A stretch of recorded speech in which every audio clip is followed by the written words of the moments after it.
Question ले लिया। If A B C D E F is a regular hexagon where M is the midpoint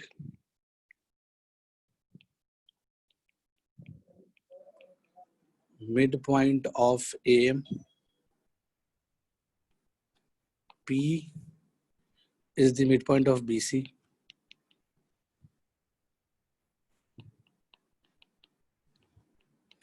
P is the midpoint of BC, and if NP vector is equals to lambda times of AB vector plus mu times of AF vector, then find lambda and mu. ठीक है, ये question है। तो question में diagram बना लेते हैं। एक रेगुलर हेक्सागोन दिया हुआ है।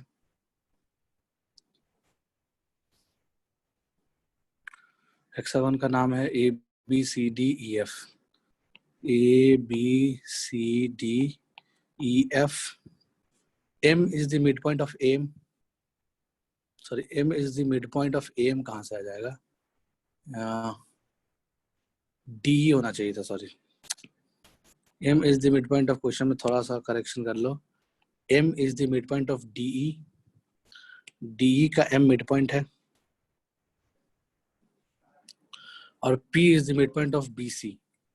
P जो है वो मिड पॉइंट ऑफ BC है। BC का मिड पॉइंट P दिया हुआ है। ठीक है। तो अपने को बोल रहा है कि NP वेक्टर जो है, N कहाँ से आ गया? तो फिर NP वेक्टर, हाँ N में भी लिखना पड़ेगा। N is the mid point of AM। ठीक है, एक चीज और लिख लो इसमें। क्वेश्चन में एक चीज और लिख लिया कहीं पे भी, कहीं इंसर्ट करके। N is the mid point of AM।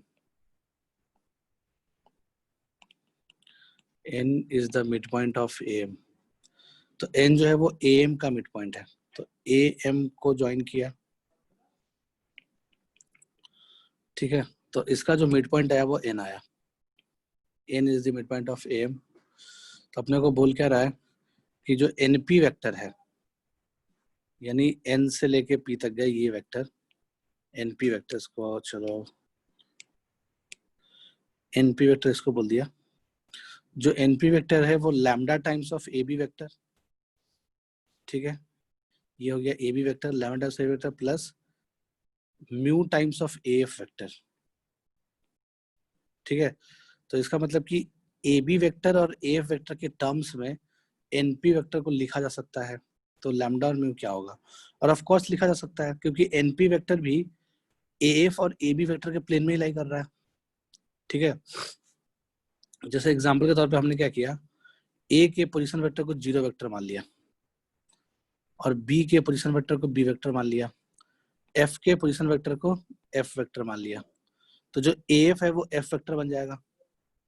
Origin से F पॉइंट को ज्वाइन करने वाला वेक्टर को क्या बोलते हैं? Position vector of that point. ठीक है, तो वैसे ही ये हो जाएगा B वेक्टर।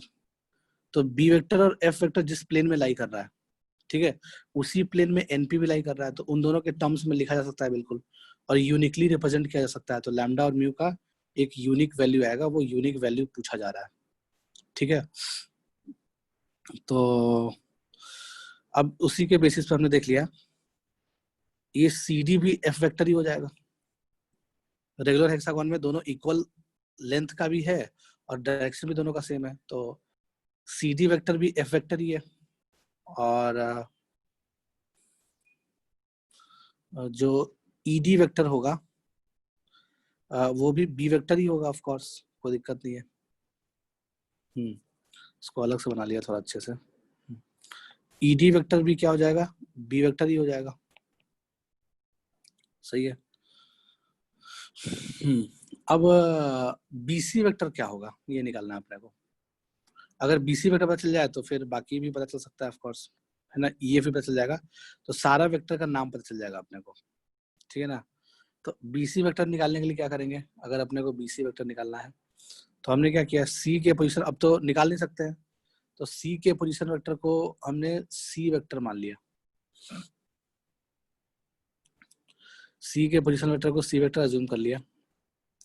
तो जो BC वेक्टर आएगा वो क्या आ जाएगा, B minus C vector, C minus B vector, BC vector, ठीक है। तो ये जो वेक्टर आएगा BC वेक्टर, उसको बोल सकते हैं C vector minus B vector, ठीक है। वैसे ही जो FE वेक्टर आ जाएगा वो भी आ जाएगा C vector minus B vector, ठीक है। तो 3 वेक्टर के टर्म्स में हमने सबको रिप्रेजेंट कर दिया रेगुलर हेक्सागोन के सारे पॉइंट्स, सारे वेक्टर्स को, ठीक है। अब सारे वेक्टर समझ में आ गए, तो अपने को निकालना क्या है, P का पोजीशन वेक्टर निकालना है। तो P का पोजीशन वेक्टर कैसे निकालेंगे, पोजीशन वेक्टर ऑफ P चाहिए अपने को। तो P क्या हो गया, BC का मिड पॉइंट हो गया, ठीक है। तो अगर ये BC का मिड पॉइंट हो गया तो दोनों का पोजीशन वेक्टर का सम डिवाइड बाई 2, तो जो P का पोजीशन वेक्टर आएगा, ठीक है, वो आ जाएगा B vector plus C vector divide by 2, ठीक है। P का पोजीशन वेक्टर निकल गया। वैसे ही अपने को M का भी पोजीशन वेक्टर निकालना है। तो M का पोजीशन वेक्टर कैसे निकालेंगे, अगर अपने को E का पोजीशन वेक्टर चाहिए, ठीक है, तो E का पोजीशन वेक्टर कैसे निकालोगे, मान लिया जाए कि हमने इसके पोजीशन वेक्टर को E वेक्टर बोल दिया, अपने को E वेक्टर चाहिए। E वेक्टर बोले तो क्या, A से E तक को ज्वाइन करने वाला वेक्टर, यानी ऑरिजिन से उस पॉइंट को ज्वाइन करने वाला वेक्टर चाहिए। ए वेक्टर ही बेसिकली ई वेक्टर है, ठीक है, कोई दिक्कत नहीं है। तो ए वेक्टर ही बेसिकली क्या है, ई वेक्टर है, इसी को हम ई वेक्टर बोल सकते हैं ऑफ कोर्स, ठीक है। तो यहाँ पे हमने क्या बोल दिया कि जो ए वेक्टर है, यानी ऑरिजिन से उस पॉइंट को ज्वाइन करने वाला वेक्टर जो होता है वही ई पॉइंट का पोजीशन वेक्टर हो जाएगा, ठीक है। ए वेक्टर कैसे निकालेंगे, ए से ई तक जाना है, तो ए से एफ गए और एफ से ई गए, तो इसको हम लिख सकते हैं A F vector plus F, F E vector is equal to E vector. A F vector कितना हो जाएगा, एफ वेक्टर हो जाएगा, प्लस एफ ई वेक्टर कितना हो जाएगा, सी minus B vector, C vector minus B vector, ठीक है। तो पहले ए एफ चला तो एफ वेक्टर चला, फिर सी माइनस बी वेक्टर चला, ठीक है। तो ये कहलाएगा हमारा ई वेक्टर, ठीक है। तो ई का पोजीशन वेक्टर निकल गया, तो उसको हम लिख लिए, उसको क्या लिख लिए, एफ प्लस, इसको लिख लिया F vector plus C vector minus B vector. तो ई का पोजीशन वेक्टर निकल गया, ठीक है। वैसे ही अपने को डी का पोजीशन वेक्टर निकालना है, तो डी का पोजीशन वेक्टर कैसे निकालेंगे, तो डी का पोजीशन वेक्टर क्या, एडी वेक्टर चाहिए अपने को। डी का पोजीशन वेक्टर का मतलब क्या हो गया, एडी वेक्टर चाहिए, ठीक है। ये जो एडी वेक्टर आएगा यही होगा डी का पोजीशन वेक्टर, ठीक है। तो एडी वेक्टर बराबर डी का पोजीशन वेक्टर, उसको हमने कैपिटल डी बोल दिया सपोज, या स्मॉल डी वेक्टर बोल दिया डी वेक्टर को, ठीक है। तो डी वेक्टर कैसे निकालेंगे, D vector is equal to, A से डी तक जाना है तो जाने का तरीका क्या क्या है, तो पहले बी वेक्टर चले, ए बी चले, प्लस बी सी चले, प्लस सी डी चले, ठीक है। तो एडी पहुंच गए, एडी वेक्टर को बोल सकते हैं, एडी वेक्टर ही तो डी वेक्टर है, तो ए बी वेक्टर को बोल दिया B vector, B C vector को बोल दिया C vector minus B vector, ठीक है। बी सी वेक्टर को बोल दिया C vector minus B vector, ठीक है। फिर सी डी वेक्टर को बोल दिया एफ वेक्टर, वही तो है लिखा हुआ एफ वेक्टर। तो ये दोनों खत्म, तो क्या आ जाएगा, सी वेक्टर प्लस एफ वेक्टर, तो सी वेक्टर प्लस एफ वेक्टर, ठीक है। या ऐसे भी सोच सकते थे कि ई में बी जोड़ के पहुंच गया डी तक, ठीक है, तो plus B minus B cancel हो जाएगा सिंपली।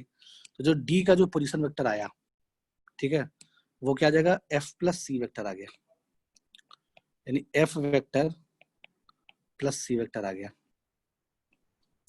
अपने को एम का पोजीशन वेक्टर चाहिए, तो एम का जो पोजीशन वेक्टर लिखेंगे वो क्या लिखेंगे, दोनों का मिड पॉइंट, डी का पोजीशन वेक्टर प्लस ई का पोजीशन वेक्टर डिवाइड बाई 2, तो एफ प्लस सी 2 बार आ जाएगा और एक बार बी आ जाएगा, तो हम इसको लिख सकते हैं F plus C minus B by 2, ऐसे कुछ आना चाहिए, ठीक है। बी वेक्टर एम का जो पोजीशन वेक्टर आएगा बी, दोनों का सम डिवाइड बाई 2, तो दोनों का सम में क्या आ जाएगा, लिख लिया, F vector plus C vector plus minus B vector by 2। ठीक है, कुछ नहीं किए, ई और डी का सम डिवाइड बाई 2 कर लिए, तो F plus C minus B plus F plus C divide by 2, ऐसा कुछ हो गया, ऐसा कुछ बन गया अपने को। तो एम का भी पोजीशन वेक्टर अपने समझ में आ गया। ठीक है,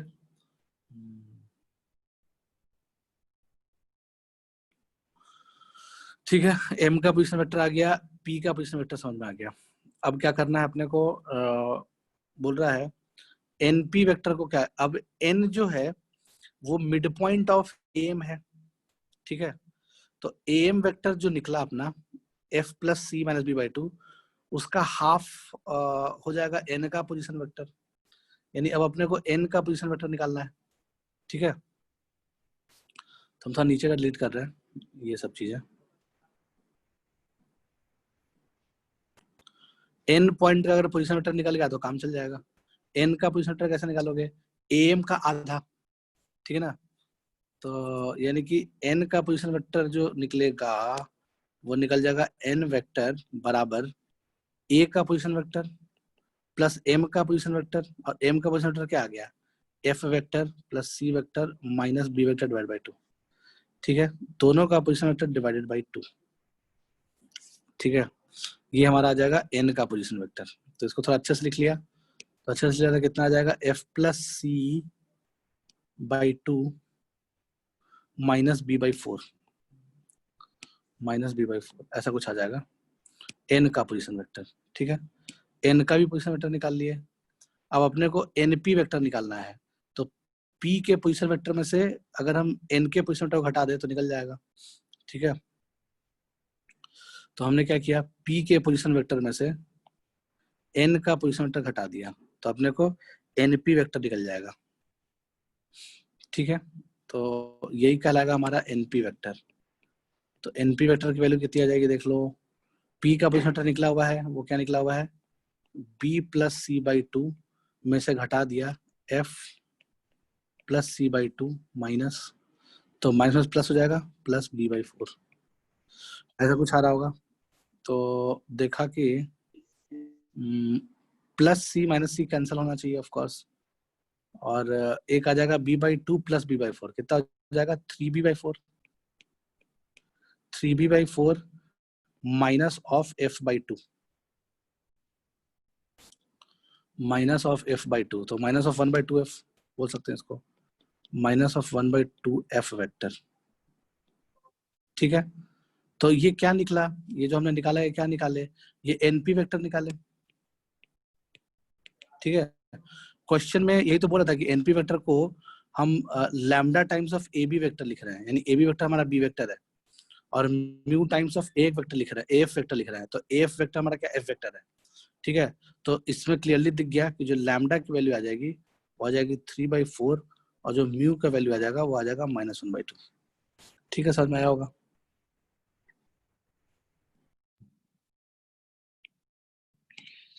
नेक्स्ट लिख लिया टेट्राहेड्रन क्या होता है, इसका आंसर जान लेते हैं।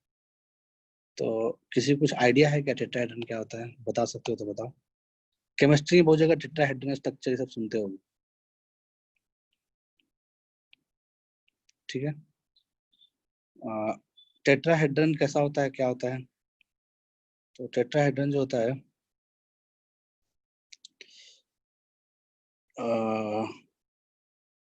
मान लिया जाए हमने एक ट्रायंगल ऐसा बनाया, टेट्राहेड्रन के बारे में एनी इंफॉर्मेशन किसी को कुछ पता हो तो बताओ।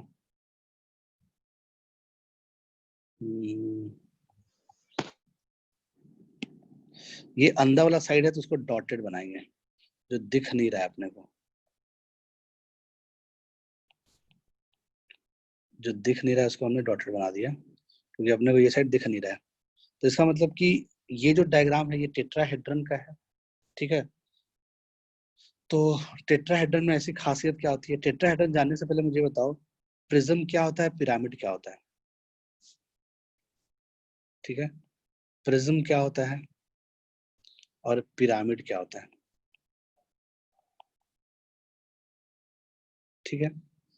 तो प्रिज्म ऐसा कोई भी स्ट्रक्चर, ठीक है, जिसका बेस कांस्टेंट हो, मान लीजिए बेस में ऐसा कुछ बन रहा है, लाइक ये बेस बन रहा है, इसके ऊपर हमने ऐसा ही शेप का एक और चीज रख दिया, ठीक है, ऐसा ही शेप का एक और चीज रख दिया ऐसे करके, एक मिनट रुको, कैसे बताऊं मैं। जैसे प्रिज्म को सिंपल है, मान लो कि एक सिक्का रखे, सिक्का के ऊपर एक और सिक्का रख दिए, फिर एक और सिक्का रख दिए, ऐसे करते चले गए करते चले गए करते चले गए, तो अपने कुछ ऐसा मिला होगा क्या, ठीक है। तो ये सिलेंडर इसको बोलते थे हम लोग आज तक, ठीक है, but cylinder is basically a prism with circular base, ठीक है। सिलेंडर में क्या खासियत हो गई, ये प्रिज्म ही है बट विद सर्कुलर बेस, इसको बोलेंगे प्रिज्म विद सर्कुलर बेस,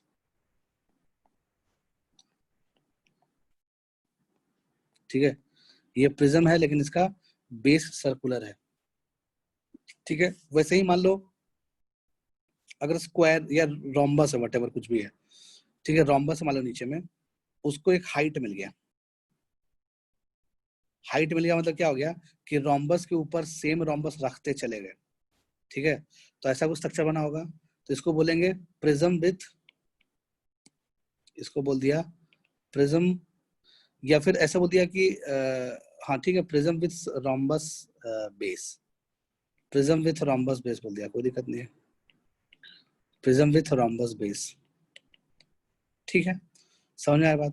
तो इसका मतलब प्रिज्म में क्या खासियत होती है कि नीचे में जो डायग्राम है वटेवर, वही फिगर उसके ऊपर भी लिख दिए, उसके ऊपर भी रख दिया, उसके ऊपर भी रख दिया, यानी उसको एक हाइट मिल गया, इस वाले फिगर को एक हाइट मिल गया है, मतलब इन शॉर्ट कहने का मतलब ये हो गया, इसी चीज को अगर एक हाइट मिल जाएगा तो ये क्या कहलाएगा, प्रिज्म कहलाएगा। इस डायग्राम को क्या बोलेंगे, प्रिज्म बोलेंगे, ठीक है, क्योंकि जैसा नीचे बेस है ना, सिमिलर बेस उसके ऊपर रखते चले गए, उसको एक हाइट प्रोवाइड कर दिए, ठीक है, तो वो प्रिज्म बन गया, ठीक है, कोई दिक्कत नहीं है। तो इसको बोलते हैं प्रिज्म। तो प्रिज्म का जब भी एरिया वॉल्यूम निकालना हो तो कैसे निकालोगे, उसका किसी तरह से तुम एरिया निकालोगे बेस का, तो बेस एरिया इंटू हाइट, ठीक है। तो वॉल्यूम ऑफ प्रिज्म कैसे निकालते हैं,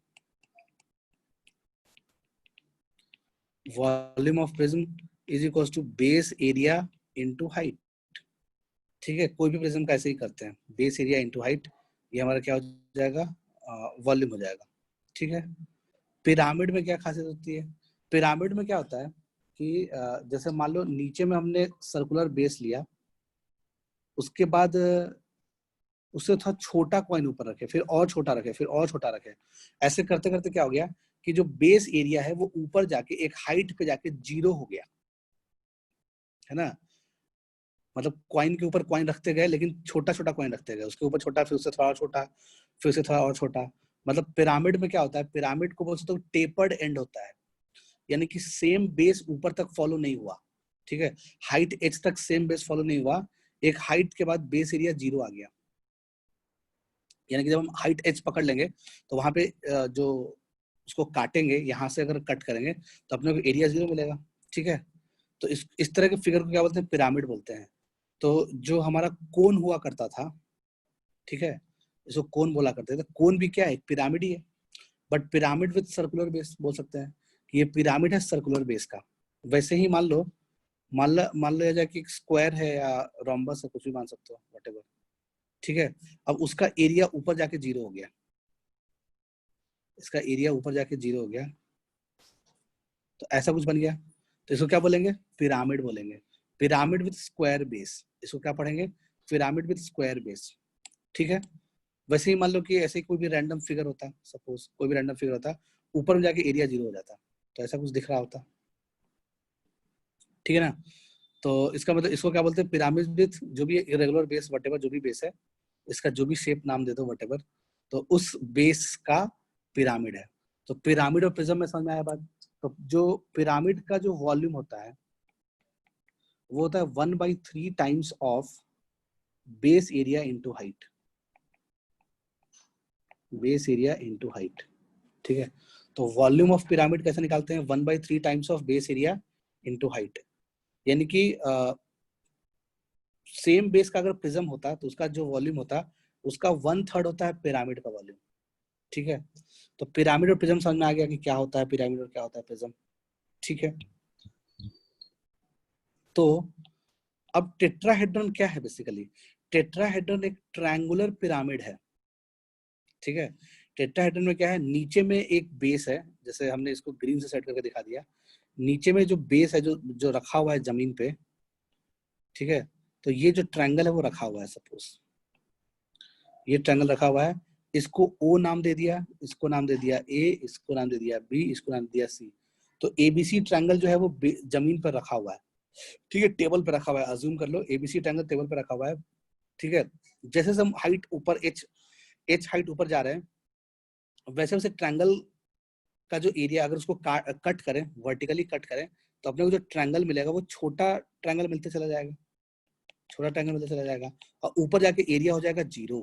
ठीक है, तो इसका मतलब कि अब ये क्या है, एक पिरामिड है। तो टेट्राहेड्रन का डेफिनेशन क्या बोलोगे? Tetrahedron is a pyramid with triangular base. ठीक है, तो हम क्या बोलेंगे? इट इज अ पिरामिड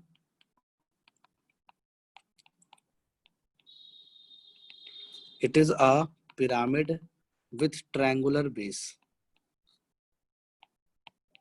ठीक है, ट्रायंगुलर बेस के पिरामिड को टेट्राहेड्रन बोलते हैं। अब टेट्राहेड्रन में क्या क्या चीजें होती है वो जान लेते हैं।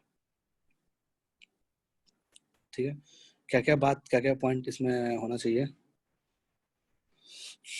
तो इसमें टोटल बताओ, टेट्राहेड्रन में नंबर ऑफ वर्टाइसेस कितना होगा, नंबर ऑफ साइड्स कितना होगा, नंबर ऑफ फेसेस कितना होगा, देख लेते हैं फटाफट। तो टेट्राहेड्रन में अगर पूछे कि नंबर ऑफ वर्टाइसेस बताओ, तो वर्टेक्स 4 हो गया, ओ ए बी सी। ठीक है, तो number of vertices is equal to 4। एक ओ हो गया, एक ए हो गया, एक बी हो गया, एक सी हो गया। ठीक है, ये 4 वर्टेक्स होते हैं इसमें। फिर नंबर ऑफ फेसेस पूछा जाए, नंबर ऑफ फेसेस बताओ टेट्राहेड्रन में कितना होता है। तो एक एबीसी ट्रायंगल हो गया, एक ओबीसी ट्रायंगल हो गया, एक ओएबी ट्रायंगल हो गया, एक ओएसी ट्रायंगल हो गया। 4 ट्रायंगुलर फेसेस है इसमें। तो इसमें 4 ट्रायंगुलर फेसेस होता है, यानी कि 4 ट्रायंगुलर फेसेस। ठीक है, 4 ट्रायंगुलर फेसेस से बना हुआ होता है टेट्राहेड्रन। ओके, और इसमें नंबर ऑफ साइड्स की बात करें या नंबर ऑफ एजेस जिसको बोलते हैं, नंबर ऑफ एजेस या नंबर ऑफ साइड्स। ठीक है, कितना हो जाएगा नंबर ऑफ साइड्स? एक ए बी हो गया, एक बी सी हो गया, एक ए सी हो गया। 3 नीचे एबीसी ट्रायंगल में 3 और उसके ऊपर 3, तो 6। तो नंबर ऑफ एजेस या साइड्स क्या हो जाएगा? 6। गिन पा रहे हो ऑफ कोर्स। एक आ गया ओ ए, एक आ गया ओ बी, एक आ गया ओ सी, एक आ गया ए सी, एक आ गया ए बी और एक आ गया बी सी। ठीक है, कोई दिक्कत नहीं है। तो ये होता है टेट्राहेड्रन की कहानी। अब इसमें और क्या क्या इन्फॉर्मेशन अपने को पता होनी चाहिए टेट्राहेड्रन के बारे में। जैसे वर्टेक्स कौन सा ले लें।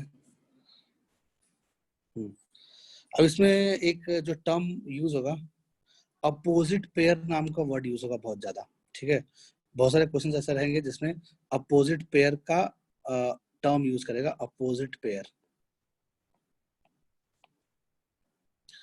ठीक है, अपोजिट पेयर का मतलब क्या हो गया? तो अगर हम वर्टेक्स बी ले, ठीक है, अपोजिट पेयर जब भी बोले टेट्राहेड्रन में, तो मुझे बताओ वर्टेक्स बी और उसके अपोजिट में एक फेस है जिसका नाम है ओ A C. O A C, तो वर्टेक्स बी और face O A C are opposite pair. वैसे ही वर्टेक्स ए और triangle O B C are opposite pair. वैसे ही वर्टेक्स सी, अच्छा सी के जस्ट अपोजिट साइड में कौन सा फेस होगा? O A B, and triangle O A B are opposite pair. ठीक है, वैसे ही वर्टेक्स ओ और उसके अपोजिट में कौन सा ट्रायंगल है? ए बी सी, तो A B C are opposite pair. ठीक है, अपोजिट पेयर का मतलब समझ में आ गया क्या होता है।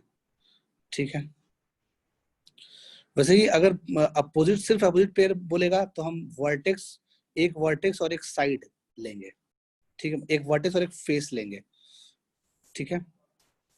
और अगर अपने को टर्म यूज करता है अपोजिट एज पेयर, अगर ऐसा टर्म यूज करता है अपोजिट एज पेयर,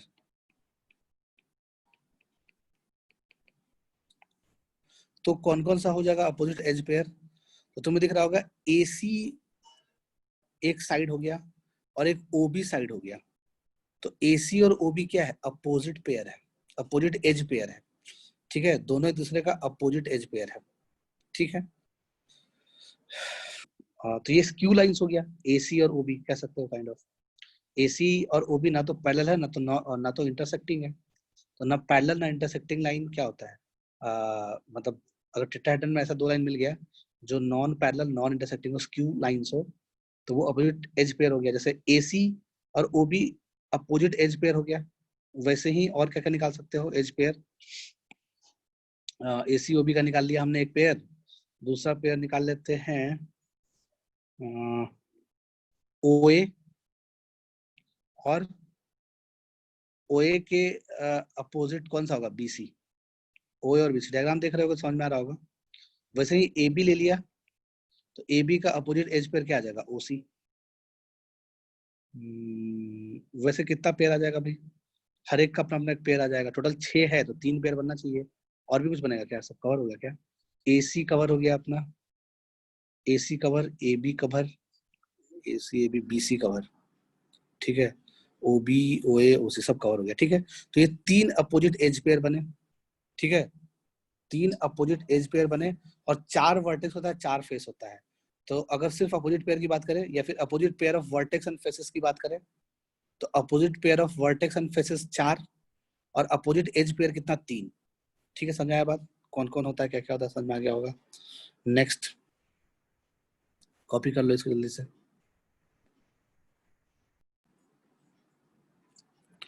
नेक्स्ट ले लिया।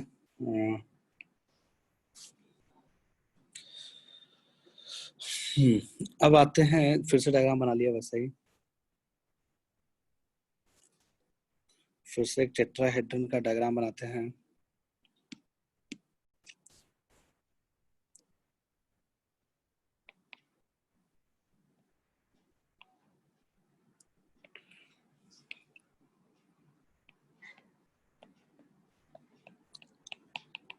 हमारा टेट्राहेड्रन है OABC, ठीक है। अब इस टेट्राहेड्रन में देखना है, क्या देखना है भाई? सेंट्रॉइड को कैसे डिफाइन किया गया, पहले वो देख लेते हैं। जैसे मान लो इसमें टोटल 4 फेसेस हैं, 4 ट्रायंगुलर फेसेस से बना हुआ है एक टेट्राहेड्रन, ठीक है। तो हमने हर एक फेस का सेंट्रॉइड निकाला, हर एक फेस का क्या निकाला? सेंट्रॉइड निकाला। तो जैसे मान लो ट्रायंगल ABC का सेंट्रॉइड जो है सपोज यहाँ पे आ रहा है, तो इसको G1 नाम दे देंगे, ठीक है। तो G1 क्या हो गया? G1 जो हो गया वो हो गया G ऑफ ट्रायंगल ABC, यानी ABC ट्रायंगल का सेंट्रॉइड। वैसे ही हर एक फेसेस का अपना अपना सेंट्रॉइड होगा, होगा ना। वैसे ही तुम चाहो तो OAB ट्रायंगल का सेंट्रॉइड को G2 बोल दो, है ना।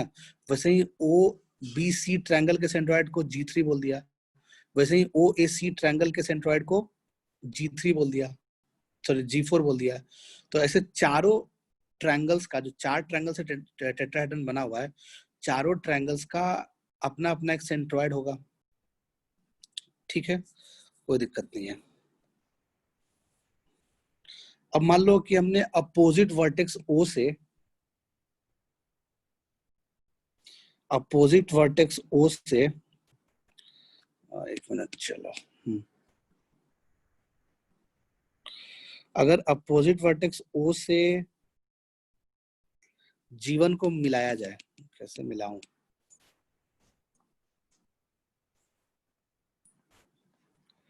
अगर अपोजिट वर्टेक्स O से G1 को मिलाया जाए, ठीक है, तो इस पूरे टेट्राहेड्रन का भी एक सेंट्रॉइड आएगा, ठीक है। इस पूरे टेट्राहेड्रन का जो सेंट्रॉइड आएगा देखो जैसे हमने ट्रायंगल के केस में 2D में देखा था, एक ट्रायंगल का सेंट्रॉइड देखा था जी, ठीक है।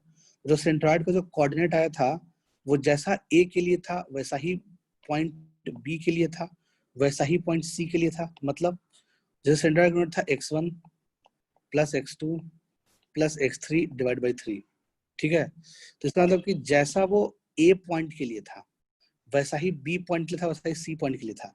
मान लो अगर ऐसा होता formula, suppose 2x1 plus x2 plus 3x3 या 2x1 plus x2 plus x3 होता, सपोज इतना डिवाइड बाई 3 होता। इसका मतलब कि x1 को थोड़ा अलग प्रायोरिटी मिल गया, यानी ए पॉइंट को थोड़ा अलग प्रायोरिटी मिल गया क्योंकि ए पॉइंट के कोऑर्डिनेट के साथ 2 आ गया, ठीक है। सिमेट्री नहीं हुआ ए बी सी में, ठीक है ना। यानी कि जैसा ए के साथ हुआ वैसा बी और सी के साथ नहीं हुआ। समझ में आ रहा होगा बात। तो इसका मतलब जो सेंट्रॉइड जो है x1 plus x2 plus x3 by 3 होता है। इसका मतलब कि जैसा ये पॉइंट ए के लिए होता है वैसा ही पॉइंट बी के लिए होता है, वैसा ही पॉइंट सी के लिए होता है, ठीक है। तो सेंट्रॉइड में जैसा सेंट्रॉइड जी के लिए जैसा पॉइंट ए है वैसा पॉइंट बी है, वैसा ही पॉइंट सी है। तीनों सेम बिहेवियर सेम नेचर का पॉइंट है उसके लिए, ठीक है। तभी तो तीनों के कोऑर्डिनेट का सम डिवाइड बाई 3 कर देते हैं तो उसका सेंट्रॉइड का कोऑर्डिनेट निकल जाता है, ठीक है। वैसे ही अगर अपने को टेट्राहेड्रन का अगर अपने को सेंट्रॉइड निकालना हो, सेंट्रॉइड ऑफ टेट्राहेड्रन निकालना हो तो वो कैसे डिफाइन हो गया है। तो जैसे मान लो हमने क्या किया, ओ से जीवन को ज्वाइन किया, ओ से, देखना अब हम अलग बना रहे हैं, यहाँ बना रहे हैं, ओ से जीवन को ज्वाइन किया, ठीक है। फिर वैसे ही ए से किसको ज्वाइन कर रहे होंगे, हर एक साइड पे अपना अपना एक आया होगा सेंट्रॉइड, सबका अपना अपना एक सेंट्रॉइड होगा, है ना। हर एक साइड का अपना सेंट्रॉइड होगा। तो ओ के अपोजिट जीवन आया सपोज, ए के अपोजिट मान लो, या ओ के अपोजिट जी नॉट, ठीक है, ताकि कंफ्यूजन थोड़ा कम हो, जी नॉट जी ओ बोल दिया, ठीक है। तो ए के अपोजिट फेस का जो सेंट्रॉइड है उसको जी नॉट से रिप्रेजेंट कर दिया, ठीक है। सॉरी, ओ के अपोजिट को जी नॉट से रिप्रेजेंट कर दिया। तो ए के अपोजिट जो सेंट्रॉइड बन रहा होगा वो ट्रायंगल ओबीसी का सेंट्रॉइड होगा, तो उसको जी ए बोल दिया, ठीक है। तो ऐसे ही ए के अपोजिट, पॉइंट ए के अपोजिट जो सेंट्रॉइड मिला होगा वो जी क्या मिला होगा, वो जी ए बोल दिया उसको, ठीक है। यानी कि इस वाले पॉइंट को जी ए बोल दिया जो ट्रायंगल ओ बी सी पे लाई कर रहा है, ठीक है। तो वैसे ही आया होगा अपना, एक और आया होगा ऑफ कोर्स, ओ से हो गया, ए से हो गया, फिर बी से ले लिया। बी साइड से अगर हम ज्वाइन किए होंगे, अगर हम बी साइड से अपोजिट साइड के सेंट्रॉइड को ज्वाइन करेंगे तो उसको जी बी बोलेंगे। यानी बी का अपोजिट फेस कौन सा है, ओ ए सी। तो ट्रायंगल ओ ए सी का जो सेंट्रॉइड होगा, ठीक है, उसको जी बी बोल दिया। तो ट्रायंगल ओ ए सी के सेंट्रॉइड को जब हम बी पॉइंट से ज्वाइन करेंगे तो ये तीनों कॉन्करेंट होगा, तीनों क्या, चारों कॉन्करेंट होगा। चौथा कौन सा बन जाएगा, सी से जब हम ओ ए बी पे डालेंगे, यानी कि सी, अब सी कहाँ कहीं भी हो सकता है, अपने क्या मतलब, वैसे ही मान लो चलो सी यहाँ कहीं भी हो सकता है, यहाँ पे सी ले लिया। तो सी के अपोजिट फेस कौन सा है, ओ ए बी। तो ओ ए बी फेस का जो सेंट्रॉइड है उसको हमने जी सी ले लिया, ठीक है। तो ये जो चारों लाइन होता है ये कॉन्करेंट होता है। कॉन्करेंट मतलब ये चारों लाइन एक ही पॉइंट पे कट करता है, ठीक है। तो हम यहाँ पे जो इन्फॉर्मेशन, जो जानकारी हमें चाहिए मिला, या जो याद रखना है जानकारी, वो याद रखना है कि ओ, यानी कि कैसे लिखें, क्या लिखेंगे इसको, ओ जी, क्या लिखें, हाँ, O G naught, A G A, B G B and CGC are concurrent lines,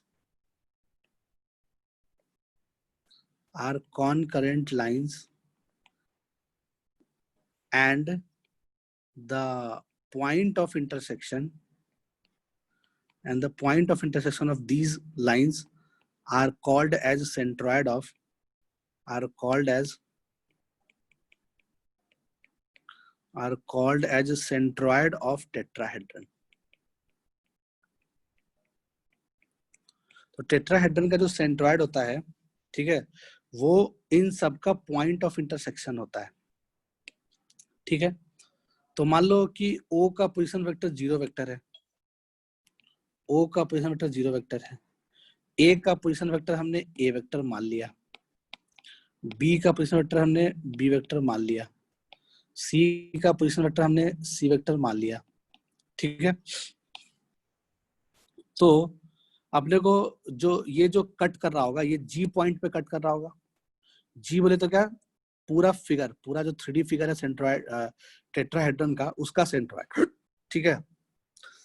तो पहले तो इतना बात लिख लिया कि ये क्या होता है, कॉन्करेंट होता है, और उस पॉइंट ऑफ कॉन्करेंसी को ही टेट्राहेड्रन ऑफ सेंट्रॉइड बोलते हैं, सॉरी सेंट्रॉइड ऑफ टेट्राहेड्रन बोलते हैं, ठीक है। तो ये बात लिख लिया, कोई दिक्कत नहीं है।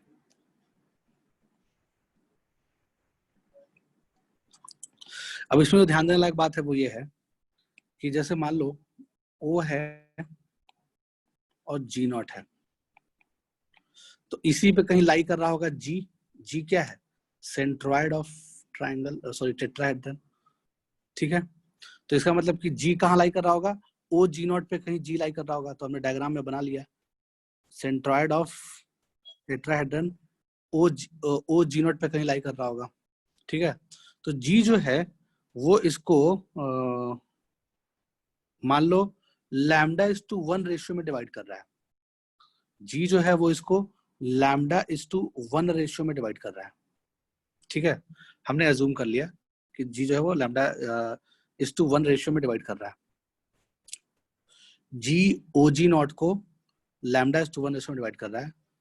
तो G0 का कोऑर्डिनेट तो लिख लोगे, G0 का कोऑर्डिनेट क्या आ जाएगा, बहुत आसान। G0 कौन से ट्रायंगल का सेंट्रॉइड है, ट्रायंगल ABC का। तो तीनों कोऑर्डिनेट का सम डिवाइड बाई 3, तो A + B + C divide by 3, ये G0 का पोजीशन वेक्टर आ जाएगा। O का पोजीशन वेक्टर 0 वेक्टर पता ही है, कोई दिक्कत नाम की चीज ही नहीं है, ठीक है।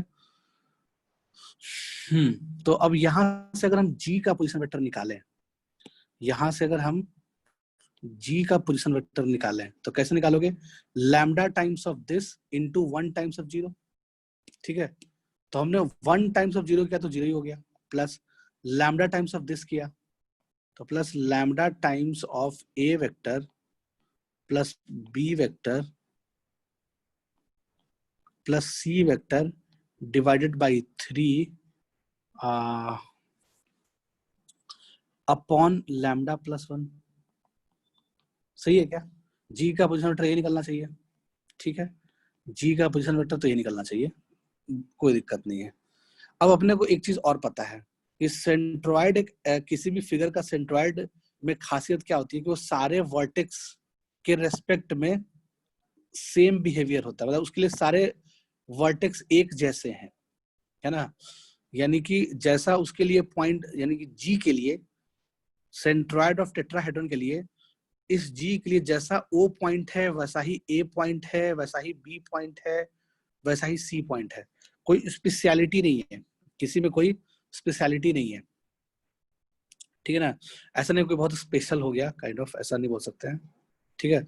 तो मान लो कि कहानी ऐसा होता, मान लो O का पोजीशन वेक्टर 0 वेक्टर ना होकर के मान लो कुछ और होता, D वेक्टर होता सपोज, ठीक है, कोई दिक्कत नहीं है।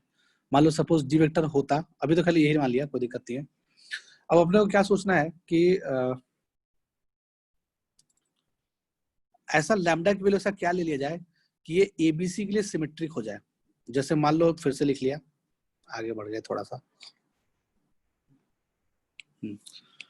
चलो इस बार कहानी में ऐसा कुछ कर लिया, चारों को मान लो अलग अलग पॉइंट मान लेते हैं, सपोज एक को O नहीं मानते,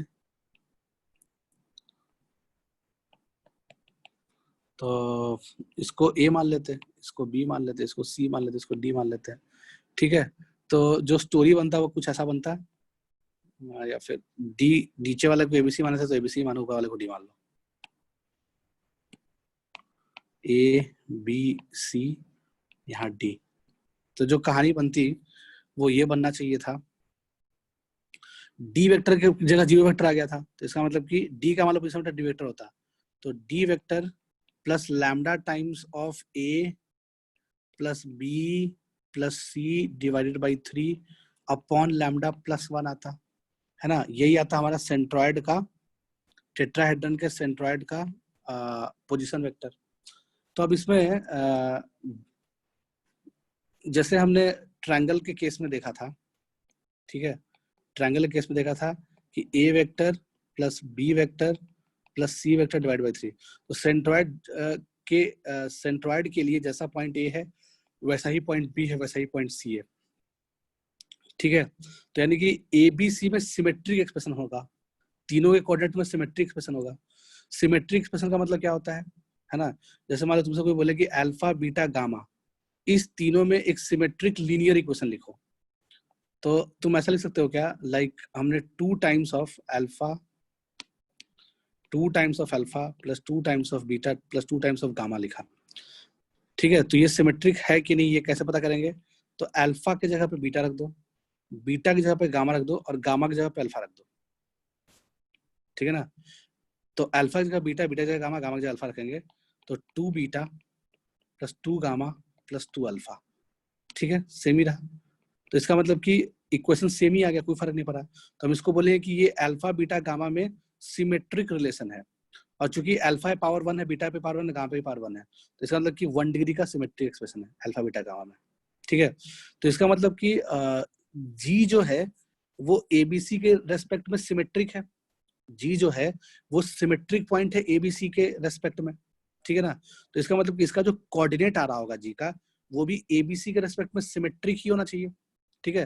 तो हम लैम्डा की ऐसी क्या वैल्यू रख लें कि ये सिमेट्रिक एक्सप्रेशन बन जाए, ठीक है। अब ये सवाल उठता है, लैम्डा की ऐसी क्या वैल्यू रख लें कि ये एबीसीडी में एक सिमेट्रिक एक्सप्रेशन बन जाए। जैसे मान लो लैम्डा की वैल्यू 2 रखते हैं, या फिर चलो 4 रखते हैं, 6 रखते हैं, व्हाटएवर।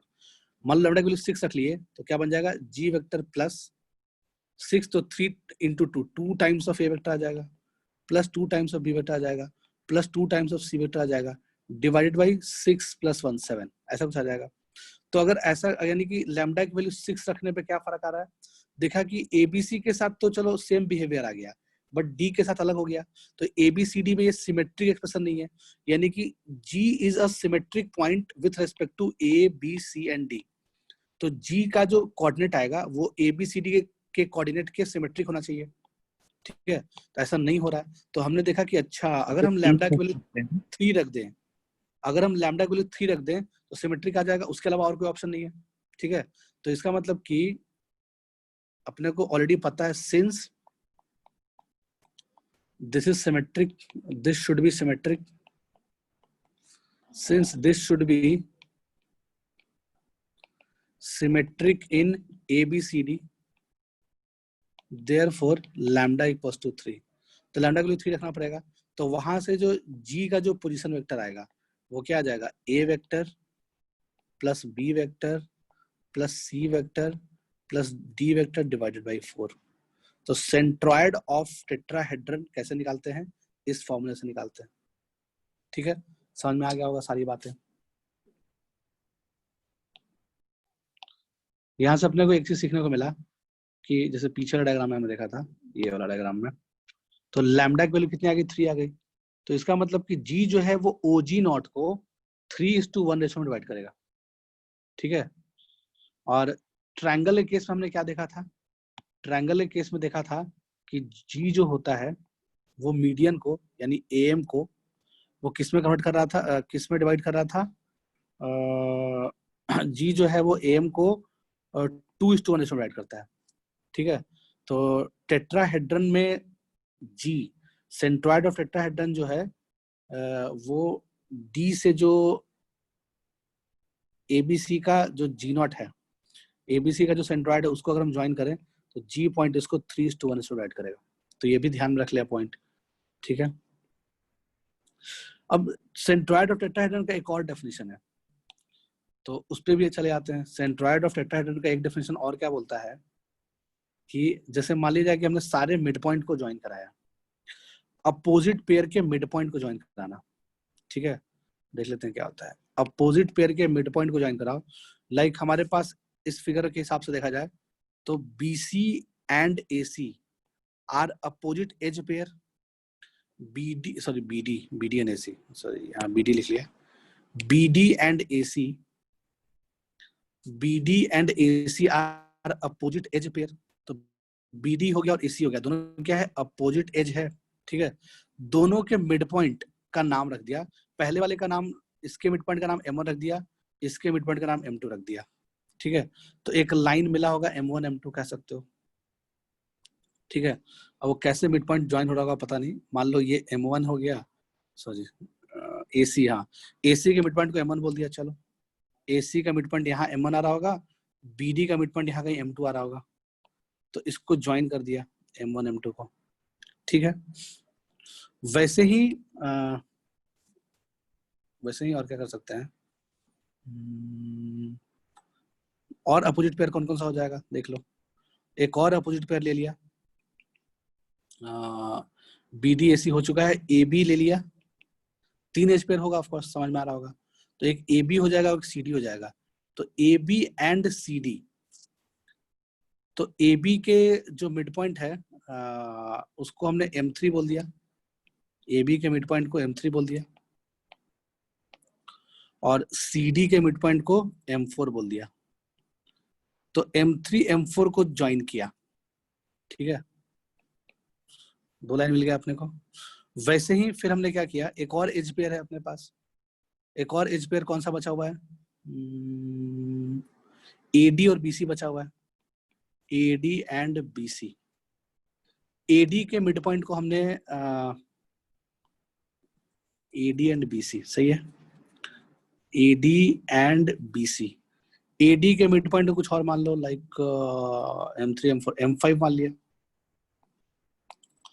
BC के मिड पॉइंट को हमने M6 मान लिया। तो एक का मिड पॉइंट M5, इसका मिड पॉइंट M5 AD का, BC का मिड पॉइंट M6, उसको भी ज्वाइन कर दिया। तो जब हम इस तीनों लाइन को ज्वाइन करेंगे, थोड़ा अच्छा नहीं बना डायग्राम, समझ लेना कैसा हो रहा है। जब हम तीनों लाइन को ज्वाइन करेंगे, अच्छा नहीं बन रहा है, समझ लेना, ठीक है। तो तीनों क्या होगा, एक ही पॉइंट पे कट कर रहा होगा, यानी इन शॉर्ट कहने का मतलब ये हो गया कि हमने M1 M2 M3 M4 3D में विजुलाइज कर लो, समझ में आ जाएगा, और M5 M6। तो यानी कि हम बोल सकते हैं कि M1 M2 lines, M3 M4 line and M5 M6 lines, these 3 lines are concurrent, ठीक है, these 3 lines are concurrent। Opposite edge pair के मिड पॉइंट को ज्वाइन करके जो 3 लाइन मिलता है, वो तीनों लाइन कॉन्करेंट होता है, यानी एक ही पॉइंट पे कट करता है, और वो जहां पे कट करता है वही G होता है, ठीक है। वैसे भी निकाल सकते हैं। तो अगर तुम थोड़ी देर के लिए सोचो, M3 निकालो, ठीक है, M3 का पोजीशन वेक्टर निकालोगे तो क्या निकलेगा तुम्हें, M3 का position vector A plus B by two, अगर A का पोजीशन वेक्टर है, B का पोजीशन बी वेक्टर है, A plus B by two आ जाएगा। M4 का अगर पोजीशन वेक्टर निकालोगे तो क्या मिल जाएगा, C plus D by two, C plus D by two, ठीक है। तो तुम ध्यान से देखो, तो G जो है वो A plus B plus C D, A plus B plus C plus D by 4 है। तो ये कब आएगा, जब दोनों का सम डिवाइड बाई 2 करेंगे, तो M3 M4 का मिड पॉइंट हो जाएगा, ठीक है। M3 G जो होगा वो M3 M4 का मिड पॉइंट होगा, यानी G सबको 1:1 रेशियो में डिवाइड कर रहा होगा, इसको भी 1:1 रेशियो में, इसको भी 1:1 रेशियो में, और इसको भी 1:1 रेशियो में ही डिवाइड कर रहा होगा। आया, कम समझ में आया, हेलो। यानी कि मिड पॉइंट ऑफ G क्या है, मिड पॉइंट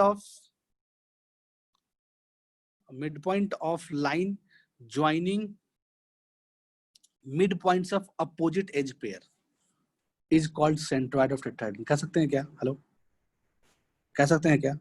तो M1 M2 M3 M4 क्या लाइंस आर कॉन्करेंट, ठीक है, और ये सब 1:1 रेशियो में डिवाइड कर रहा होगा, उसका मिड पॉइंट आ गया। Mid point of M1 and M2 is G, mid point of M3 and M4 is G, mid point of M5 and M6 is G। आया समझ में बात, ठीक है। तो तीनों का मिड पॉइंट क्या G होता है, तो हम लिख सकते हैं सेंट्रोइड ऑफ टेट्राहेड्रन, इसको दूसरा डेफिनेशन हो गया सेंट्रोइड ऑफ टेट्राहेड्रन का। Centroid of tetrahedron is midpoint of line segment midpoint of line segment joining midpoints of any opposite edge pair, joining midpoints of any opposite edge pair. ठीक है, तो ये तो थी कहानी ऑफ सेंट्रॉइड। ठीक है, तो सेंट्रॉइड के बारे में सारी चीजें समझ में आ गई। तो ऐसे भी अदर वर्ड से बोल सकते हैं, सेंट्रॉइड बाइसेक्ट, ऐसे क्या कैसे लिख सकते हैं, G bisect join of midpoints of opposite edge pair।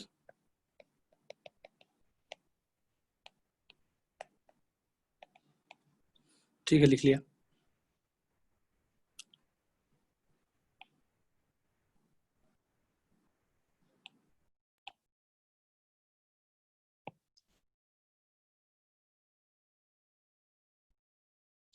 ठीक है, यहाँ पे एक क्वेश्चन कर लेते हैं, छोटा सा question.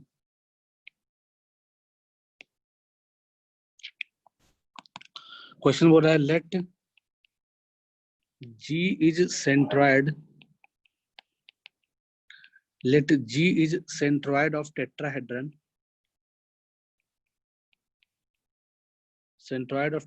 ABCD, then prove that summation GA vector या समेशन AG वेक्टर, वटेवर कुछ भी बोल सकते हो, तो समेशन AG, ठीक है GA वेक्टर ही बोल दिया, सॉरी, एक ही बात हो गया, summation GA vector equals to 0, ये अपने को प्रूफ करना है। ठीक है, तो हमने ट्रायंगल में एक चीज किया था, याद आ रहा है? ट्रायंगल में ऐसा क्वेश्चन किए थे, ट्रायंगल में बोला था कि A है, B है, C है, कहीं हवा में G पॉइंट होगा, तो A से G की तरफ डायरेक्टेड वेक्टर, B से G की तरफ डायरेक्टेड वेक्टर और C से G की तरफ डायरेक्टेड वेक्टर, तो इस तीनों वेक्टर का सम जो है वो 0 आता है। ये हमने प्रूफ किया था, एक क्वेश्चन लिया था, ठीक है, स्टार्टिंग में ही पिछले क्लास में। तो सेम कहानी ऐसा ही हो गया इसमें भी, इसमें बस कहानी हो गया टेट्राहेड्रन हो गया। ठीक है, तो बोल रहा है कि टेट्राहेड्रन है अपने पास,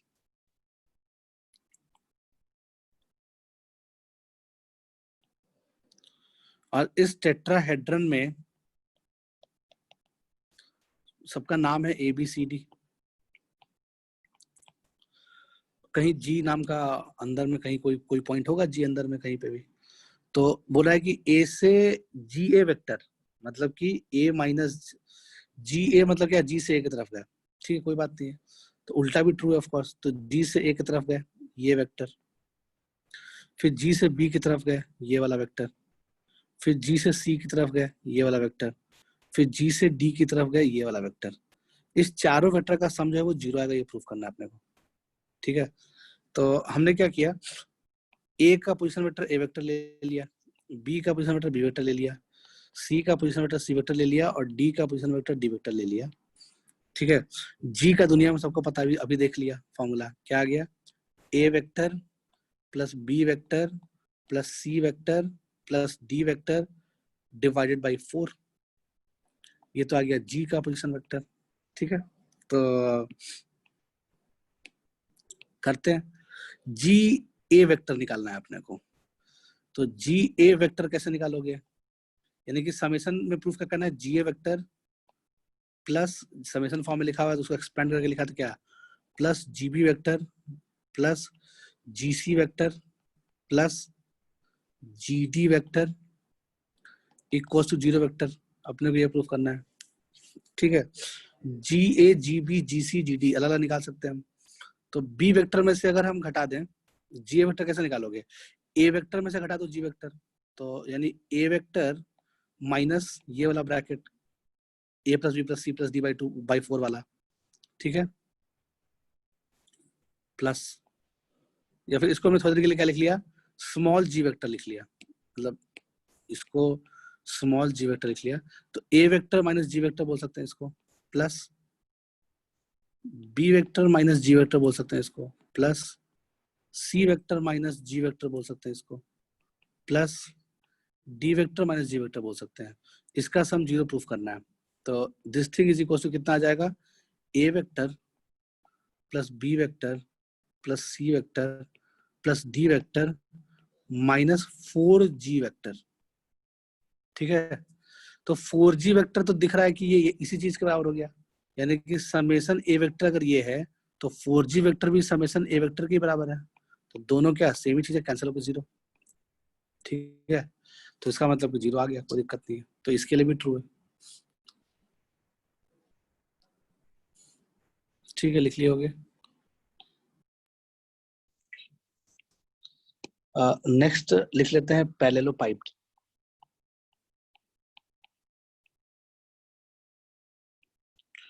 पैरेललोपाइप्ड,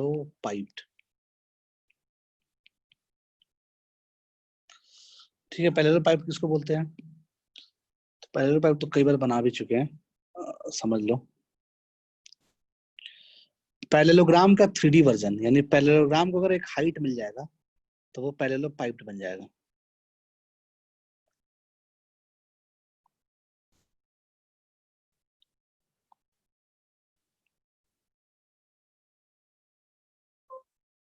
ये डायग्राम बना लिया कंप्लीट, अब समझ में आएगा तुम्हें। ओके, तो देखो तुम ध्यान से देखना, नीचे वाला पैरेललोग्राम को कुछ नाम दे देते हैं। नीचे वाले पैरेललोग्राम का नाम दे दिया हमने, सपोज इसका नाम दे दिया ए, इसका नाम दे दिया बी, इसका नाम सी, इसका नाम डी। ए के ऊपर वाले को नाम दे दिया ए डैश, बी के ऊपर वाले पॉइंट का नाम दे दिया बी डैश, सी के ऊपर वाले पॉइंट का नाम दे दिया सी डैश, डी के ऊपर वाले पॉइंट का नाम दे दिया डी डैश। ठीक है, तुम ध्यान से देखना कि हम पैरेललोग्राम के ऊपर पैरेललोग्राम रखते चले गए, सेम ही बेस का पैरेललोग्राम रखते चले गए। ठीक है, तो उसको एक हाइट मिल गया, तो ये एक्चुअली में क्या हो गया, एक प्रिज्म हो गया काइंड ऑफ, है ना। प्रिज्म विथ कैसा बेस, पैरेललोग्राम बेस। तो पैरेललोपाइप्ड क्या हो गया, प्रिज्म विथ पैरेललोग्राम बेस। ठीक है, it is a prism with parallelogram base. अब इसमें वही सब कहानी है, क्या क्या है देख लो। इसमें और क्या कहानी है देख लिया। नंबर ऑफ वर्टाइसेस, वर्टाइसेस बोलने की जरूरत नहीं है, तब भी लिख लेते हैं। नंबर ऑफ वर्टाइसेस कितना जाएगा, 8। 8 कॉर्नर है भाई इसमें। ठीक है, नंबर ऑफ फेसेस कितना आ जाएगा इसमें, number of faces will be 6। Number of edges will be, यानी नंबर ऑफ साइड्स बोल दो या नंबर ऑफ एजेस बोल दो, नंबर ऑफ एजेस या number of sides will be कितना आ जाएगा, 4, 4, 8, 4, 12, 12 एज या साइड होता है। नंबर ऑफ बॉडी डायगोनल या मेन डायगोनल, दोनों ही बोलते हैं उसको, नंबर ऑफ बॉडी डायगोनल्स, या एक नया टर्म यूज कर लिया मेन डायगोनल्स। तो कितने आ जाएंगे इसमें, नंबर ऑफ बॉडी डायगोनल या मेन डायगोनल। तो एक तो आ जाएगा, ए को जब सी डैश से ज्वाइन करेंगे तो एक बॉडी डायगोनल आ जाएगा। दूसरा आ जाएगा बी डी डैश, ये लाइन सेगमेंट पे एक बॉडी डायगोनल आ जाएगा। फिर आ जाएगा सी ए डैश, ये भी बॉडी डायगोनल आ जाएगा। वैसे एक आ जाएगा डी बी डैश, ये भी बॉडी डायगोनल आ जाएगा। तो ये 4 बॉडी डायगोनल होंगे। ठीक है, तो नंबर ऑफ बॉडी डायगोनल या मेन डायगोनल जो होता है वो आता है 4। ठीक है, फेस डायगोनल की बात करें तो हर एक फेस में 2-2 डायगोनल। फेस डायगोनल मतलब समझ रहे हो, सिर्फ अगर मान लो हम इसकी बात करें, इस वाले फेस की बात करें, फेस बी, बी डैश, सी, सी डैश, अगर इस वाले फेस की बात कर रहे हैं हम, फेस बी, बी डैश, सी, सी डैश फेस की बात कर रहे हैं, तो इसमें 2 फेस डायगोनल होंगे, एक होगा बी सी डैश और एक होगा सी बी डैश। ठीक है, तो हर एक फेस में 2-2 फेस डायगोनल, वैसे तो 6 फेस है, और फेस डायगोनल कितना आ जाएगा, 12। तो हम बोल सकते हैं number of face diagonals is equals to 12। तो फेस डायगोनल की संख्या कितनी होती है, 12 होती है। इसमें भी अपोजिट एज पेयर की कहानी आएगी। ठीक है, इसमें भी अपोजिट एज पेयर के बारे में बोला जाएगा। तो अब इसमें अपोजिट एज पेयर कैसे पहचानोगे कि कौन कौन अपोजिट एज पेयर है। तो जैसे इसमें देख लिया, जैसे ए डैश डी डैश, ए डैश डी डैश ये हो गया, और क्या बोल रहे थे, बीसी। तो बीसी और ए डैश डी डैश ये क्या हो गया, ये अपोजिट एज पेयर हो गया। ठीक है, तो अगर इसमें अपोजिट एज पेयर निकालने के लिए बोला जाए,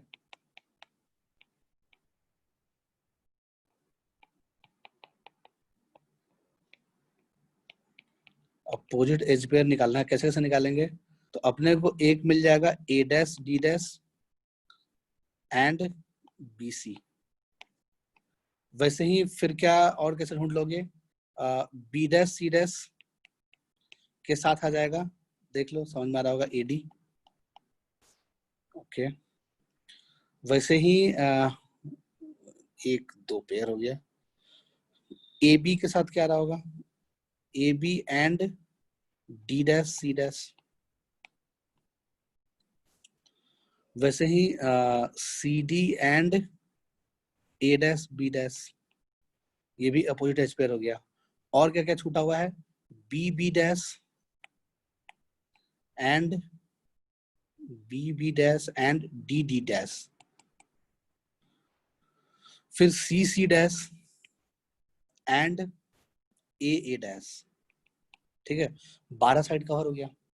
तो 12 एजेस में दो दो का पेयरिंग किए तो टोटल 6 पेयर बना, 6 अपोजिट एज पेयर ये सब होता है। ठीक है, तो number of opposite edge pair equals to 6।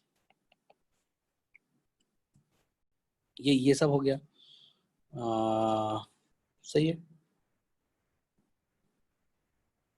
और इसमें क्या क्या देखना है, अब जैसे पैरेललोपाइड में अगर तुम्हें इसका भी सेंट्रोइड निकालना हो, ठीक है, और इसका जो सेंट्रोइड वो कैसे डिफाइन है देख लेते हैं।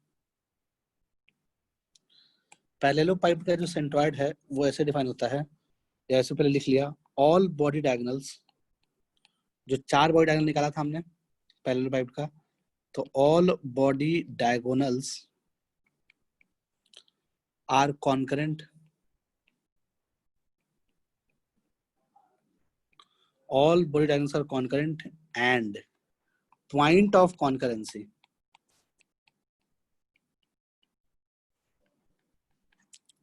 and point of concurrency is g vector।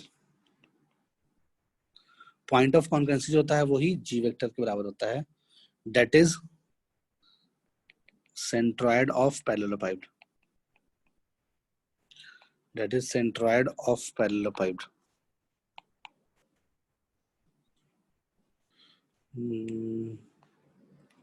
centroid of parallelepiped।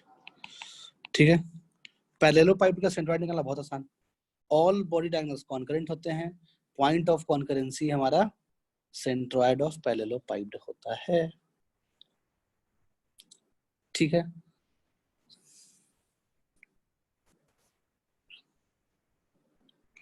अब इसमें कैसे निकालोगे सेंट्रोइड, अगर सेंट्रोइड निकालने की जरूरत पड़ जाए तो हम फिर से एक बार डायग्राम बना लेते हैं। अब इसमें सेंट्रोइड के कोऑर्डिनेट क्या आ रहे होंगे, ठीक है ना, इसके डेफिनेशन तो ये हो गया सेंट्रोइड का कि बॉडी डायगोनल कॉन्करेंट होता है और बॉडी डायगोनल जहां पे इंटरसेक्ट करता है वही हमारा सेंट्रोइड होता है। सही है, ओके। अब इसके कोऑर्डिनेट्स निकालने हैं, मतलब सेंट्रोइड के कोऑर्डिनेट निकालने हैं, वो कैसे निकालने, तो देखना, अगर मान लो पॉइंट ए को तुम ऑरिजिन बोल दिए, इसको तुम अगर ऑरिजिन बोल दिए, जीरो वेक्टर बोल दिए, ठीक है, पॉइंट ए को अगर तुम जीरो वेक्टर बोल दिए, ठीक है, तो एक पैरेललोपाइड बनाने के लिए अपने को कितने डिफरेंट, मतलब कितने नॉन को प्लेनर वेक्टर की जरूरत पड़ेगी। ठीक है, तो एक पैरेललोपाइड बनाने के लिए अपने को 3 वेक्टर की जरूरत पड़ेगी। ठीक है, 3 को टर्मिनस वेक्टर। ठीक है, को टर्मिनस वेक्टर का मतलब क्या होता है, को टर्मिनस वेक्टर मतलब कि ये एक्स एक्सिस बोल दिया था, ये y एक्सिस बोला था और ये z एक्सिस बोला था। तो यानी कि एक ही टर्मिनल पॉइंट है सबका, एक ही पॉइंट से निकलने वाला तीनों वेक्टर है, ठीक है। तो ये क्या हो गया, को टर्मिनस वेक्टर हो गया, है ना, या को इनिशियल वेक्टर ही बोल सकते हो इसको, ठीक है। तो को इनिशियल वेक्टर अगर या को टर्मिनस वेक्टर अगर टर्म यूज हो, इसका मतलब क्या हो गया, उसका टेल टेल ज्वाइन करा सकते हो या हेड हेड ज्वाइन करा सकते हो, कोई दिक्कत नहीं है। तो ये क्या हो गया, एक ही पॉइंट से निकलने वाला तीन वेक्टर था। तो तीन वेक्टर अगर अपने को पता है तो सिर्फ तीन ही वेक्टर के हेल्प से पूरा का पूरा एक पैरेललोपाइड बनाया जा सकता है, ठीक है।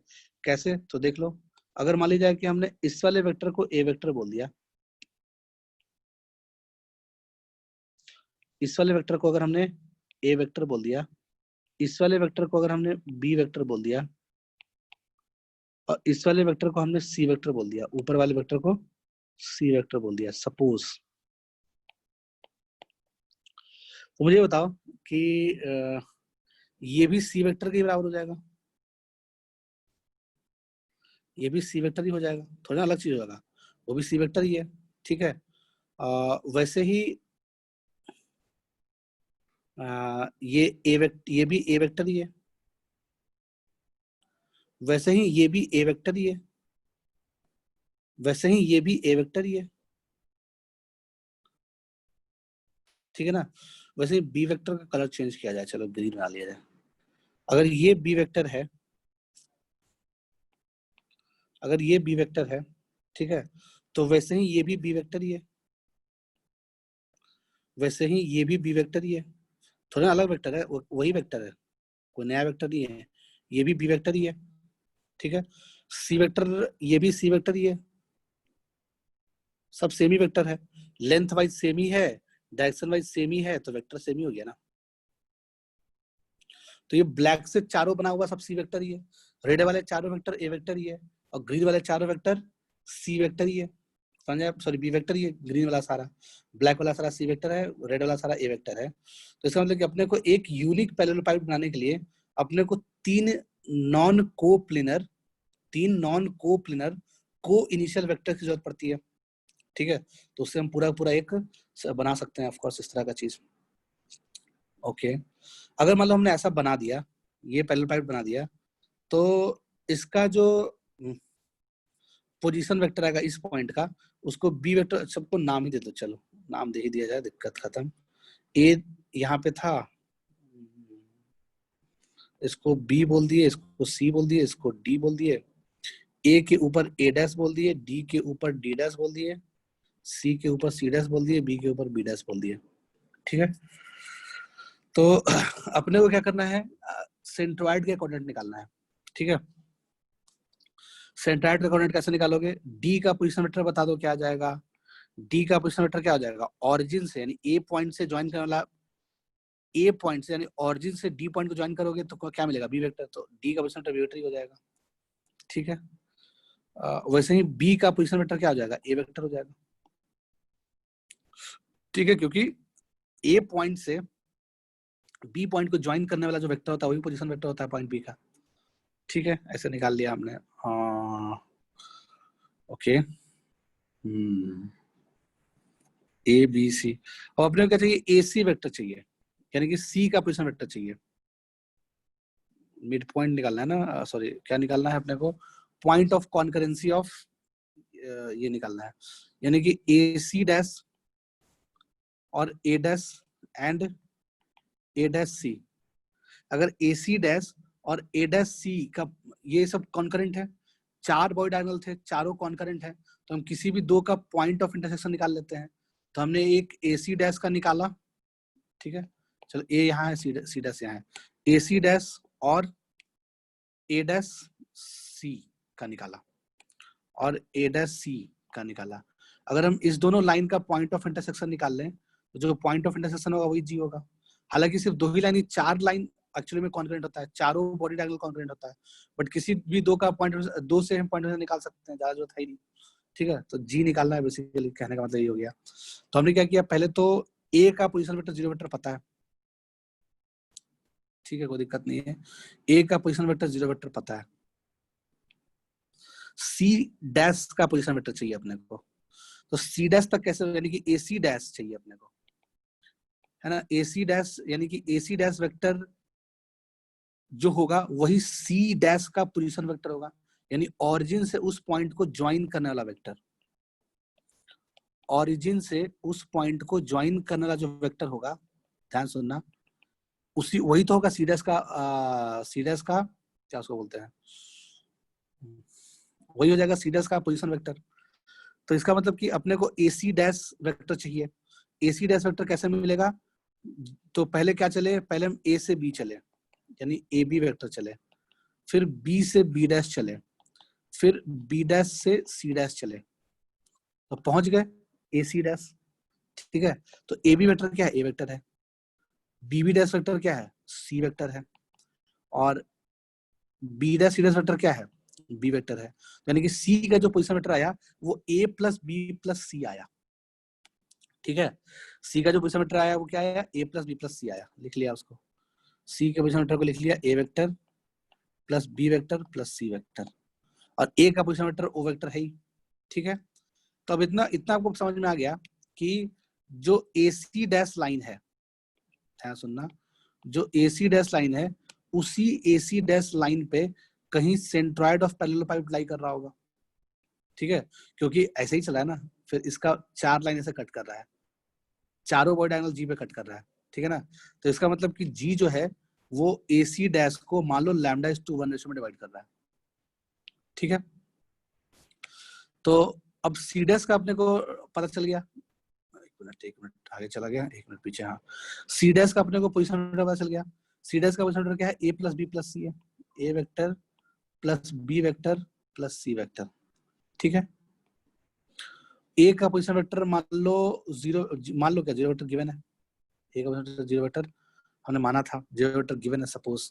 ठीक है, तो G का कैसे निकालोगे पोजीशन वेक्टर, G का पोजीशन वेक्टर निकालेंगे 1 times of 0 vector, 1 times of 0 vector plus lambda times of A plus B plus C।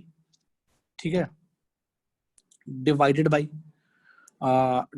क्या हो जाएगा, λ+1।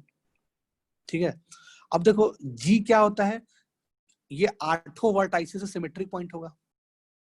G क्या होता है, G क्या होता है, सेंटर ऑफ सिमेट्री, मतलब सेंट्रॉइड क्या होता है, सिमेट्रिक पॉइंट होता है चारों वर्टेक्स से किसी भी फिगर में, चाहे 3D हो चाहे 2D हो। तो इसका मतलब कि जैसा जैसा पॉइंट A के लिए है वैसा ही पॉइंट B के लिए है, वैसा ही C के लिए, 8 पॉइंट से सेम है।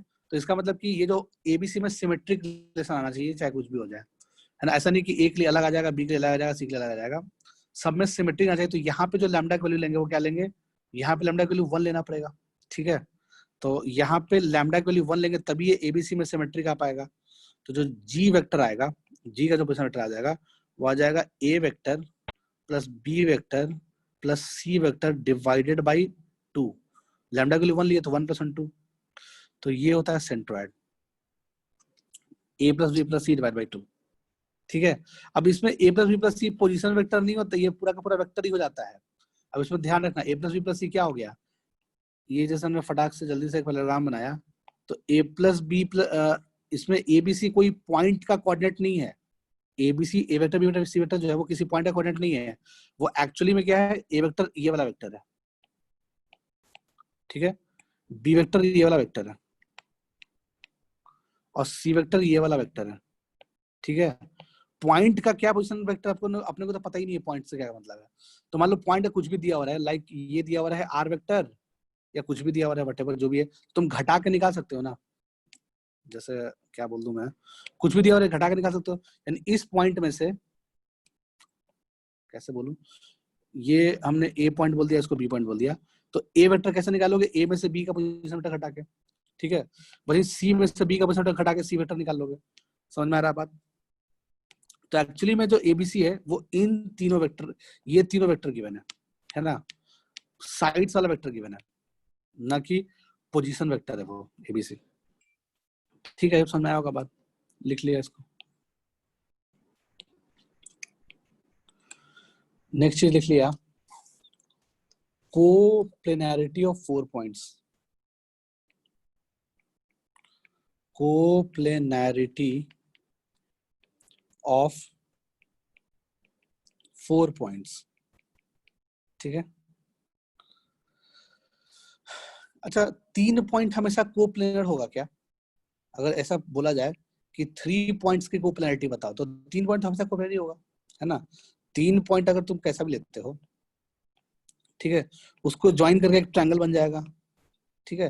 ट्रायंगल मान लो नहीं भी बना, मान लो तीनों पॉइंट कोलिनियर है, मतलब पॉइंट ए यहाँ है, पॉइंट बी यहाँ है, पॉइंट सी यहाँ है, तो भी इससे प्लेन पास कर दिया जाएगा ना, है ना? इससे एक के हजारों करोड़ों प्लेन पास कर जाएंगे, ठीक है। तो ये को प्लेनर ही होगा हमेशा, ठीक है। यानी कि 2 पॉइंट, 1 पॉइंट और 3 पॉइंट, यानी 1 पॉइंट, 2 पॉइंट, 3 पॉइंट हमेशा को प्लेनर होता है। अगर सिर्फ एक ही पॉइंट है तो उससे हजारों करोड़ों प्लेन पास कर जाएगा। फिर मान लो सिर्फ 2 पॉइंट है, ए और बी, तो उससे एक लाइन बन जाएगा, और एक लाइन को हम हजारों करोड़ों प्लेन में रख सकते हैं, ठीक है। तो 2 पॉइंट भी हमेशा को प्लेनर ही होता है, 1 पॉइंट भी हमेशा को प्लेनर ही होता है, और 3 पॉइंट भी हमेशा को प्लेनर ही होता है। अगर तीनों नॉन को प्लेनर, मतलब तीनों नॉन कोलिनियर पॉइंट है, एक लाइन प्लान नहीं करा तो ट्रायंगल बन जाएगा। तो ट्रायंगल्स एक ट्रायंगल क्या, एक प्लेनर फिगर है, तो इसका मतलब कि ट्रायंगल से जो प्लेन डिस्क्राइब हुआ, एबीसी ट्रायंगल से जो प्लेन डिस्क्राइब हुआ, उस प्लेन पे तो एबीसी लाई कर ही रहा है ना। तो यानी कि 4 पॉइंट नॉन कोप्लेनर हो सकता है। अगर 4 पॉइंट का कलेक्शन रहे ए बी सी डी, तो होता है कि डी पॉइंट थोड़ा उठा हुआ रहे, तो डी पॉइंट अगर थोड़ा उठा हुआ रहेगा तो फिर क्या हो जाएगा कहानी कि कोई भी चारों पॉइंट कभी भी कोप्लेनर नहीं होगा, ठीक है। तो अपने को ऐसा निकालना है, कंडीशन निकालना है कि जब 4 पॉइंट दिया हुआ है और चारों पॉइंट का पोजीशन वेक्टर दिया हुआ है, और वो कोप्लेनर कब हो जाएगा, ऐसा निकालना है कंडीशन, ठीक है। देखते हैं कैसे होगा। तो हमने क्या किया, सपोज 4 पॉइंट दिया हुआ है, लिख लिया। एक पॉइंट दिया हुआ है हमारे पास ए, और इसका पोजीशन वेक्टर मान लो ए वेक्टर दिया हुआ है, और एक पॉइंट दिया हुआ है बी, इसका पोजीशन वेक्टर मान लिया जाए, इतना बनाने की जरूरत नहीं है वैसे तो, चलो ठीक है बना ही लिया, कोई दिक्कत है। एक पॉइंट बी दिया, इसका पोजीशन वेक्टर बी वेक्टर है, और एक पॉइंट दिया हुआ है सी, इसका पोजीशन वेक्टर है सी वेक्टर, और एक पॉइंट दिया हुआ है डी, इसका पोजीशन वेक्टर है डी वेक्टर, ठीक है। हवा में 4 पॉइंट दिया हुआ है। अब हम ये मान के चल रहे हैं कि चारों कोप्लेनर है, चारों एक ही प्लेन में लाई कर रहा है, चारों पॉइंट जो है वो एक ही प्लेन में लाई कर रहा है, तो एबीसीडी में क्या कंडीशन आएगा, ये अपने को कंडीशन निकालनी है, ठीक है। तो इसको निकालने के लिए हमने क्या किया, कैसे प्रूफ कर सकते हैं, 4 पॉइंट जिसका पोजीशन वेक्टर गिवन है, ये बोला जा रहा है कि ये कोप्लेनर है, ये बात को प्रूफ कैसे कर सकते हैं, ठीक है। अपने को ये प्रूफ करना है, तो प्रूफ करने का तरीका क्या हो सकता है। तो हमने क्या किया, हम ऐसा मान सकते हैं क्या, अगर 4 पॉइंट एक ही प्लेन में लाई कर रहा होगा, चारों पॉइंट अगर एक ही प्लेन में लाई कर रहा होगा, तो इसका मतलब कि ए बी और सी डी पक्का इंटरसेक्ट कर रहा होगा। अगर एक प्लेन में लाई नहीं करता चारों पॉइंट, तो क्या इंटरसेक्ट करता, क्या A B C D, hello, है ना। जैसे मान लो हमने 4 पॉइंट ले लिया टेट्राहेड्रन के स्टाइल में, है ना। जैसे मान लो टेट्राहेड्रन टाइप का बन रहा है, 4 पॉइंट ले लिया, ठीक है, यहाँ ए ले लिया, यहाँ बी ले लिया, यहाँ सी ले लिया, डी ले लिया। ये चारों पॉइंट क्या है, एक प्लेन में लाई नहीं कर रहा है। अगर ये चारों पॉइंट एक प्लेन में नहीं लाई कर रहा है, तो जैसे हम बात कर रहे हैं ए बी और सी डी, क्या इंटरसेक्ट करेगा, क्या स्क्यू लाइंस हो जाएगा ना ए बी और सी डी, हेलो। बट अगर चारों एक ही प्लेन में लाई करेगा तभी इंटरसेक्ट हो पाएगा, समझ पा रहे बात को, हेलो, आ रहा है हाँ बात? सर। हाँ, इसका मतलब कि 4 पॉइंट अगर दिया हुआ है, हम किसी भी दो मतलब 2 पेयर बना लिए उसमें से, 4 पॉइंट हवा में दिया हुआ है, उसमें से कोई भी 2 पेयर बना लो। लाइक अगर तुम बीसी का पेयर बनाते और एडी का पेयर बनाते, वो भी नहीं कट कर रहा है, ठीक है। मान लो तुम एडी एसी का पेयर बनाते और बीडी का पेयर बनाते, वो भी नहीं कट कर रहा है। तो इसका मतलब कि 4 पॉइंट अगर नॉन कोप्लेनर हो जाएगा, तो हम कोई भी 2 लाइन क्रिएट कर सकते हैं। वैसे तो बहुत सारी लाइन क्रिएट कर सकते हैं हम 4 पॉइंट से, बट हम कोई भी 2 लाइन क्रिएट कर लिए। अगर वो दोनों लाइन इंटरसेक्टिंग मिल गया, तो हम बोल सकते हैं कि चारों पॉइंट क्या है, कोप्लेनर है, एक ही प्लेन लाई कर रहा है, ठीक है। हम 4, ध्यान सुनना, हम 4 वेक्टर का कोप्लेनरिटी की बात नहीं कर रहे हैं, हम A vector, B vector, C vector, D vector की कोप्लेनरिटी बात नहीं कर रहे हैं, हम point A, point B, point C, point D के कोप्लेनरिटी की बात कर रहे हैं। तो कोप्लेनरिटी ऑफ 4 पॉइंट्स की बात हो रही है, ना कि 4 वेक्टर, है ना, क्योंकि 4 वेक्टर कोप्लेनर कब होगा, जब ए वेक्टर ऐसा हो जाए, बी वेक्टर ऐसा हो जाए, चारों प्लेनर हो जाए, सॉरी कोप्लेनर, हाँ, सी वेक्टर ऐसा हो जाए, डी वेक्टर ऐसा हो जाए, जब चारों वेक्टर एक ही प्लेन लाई करे तब ना। बट रियलिटी में क्या है, रियलिटी में तो ऑरिजिन कहीं होगा, ऑरिजिन से ए को ज्वाइन किया, अब ऑरिजिन तो कहीं भी हो सकता है, ऊपर नीचे कहीं भी हो सकता है, इस प्लेन के बाहर भी हो सकता है, ठीक है। तो हम 4 वेक्टर के कोप्लेनर होने की बात नहीं कर रहे हैं, हम 4 पॉइंट के कोप्लेनर होने की बात कर रहे हैं, ठीक है, इस बात को ध्यान रखना। तो हमने क्या किया, मान लिया कि ये ए बी जो है वो x:y रेशियो में इसको डिवाइड कर रहा है, मान लिया, ठीक है। और ये जो सी डी जो है ये इसको w:z रेशियो में डिवाइड कर रहा है, ठीक है।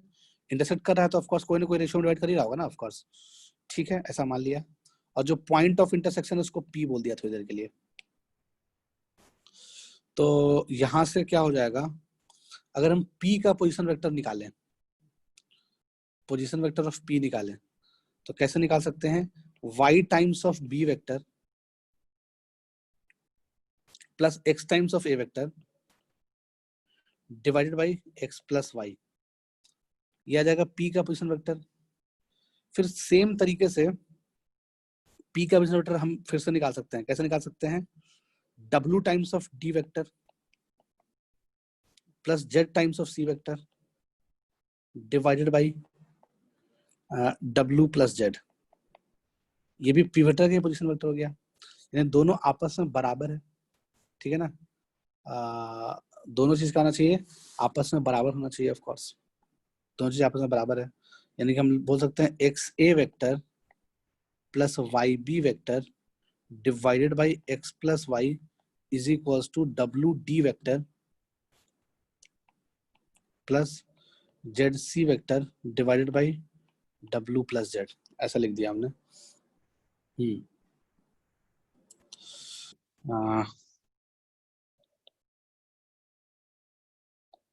ओके, अगर ये आपस में बराबर हो गया तो यहाँ से कुछ इंफॉर्मेशन निकल रहा है क्या, यहाँ से कुछ इंफॉर्मेशन निकाल सकते हैं, एक्स डब्ल्यू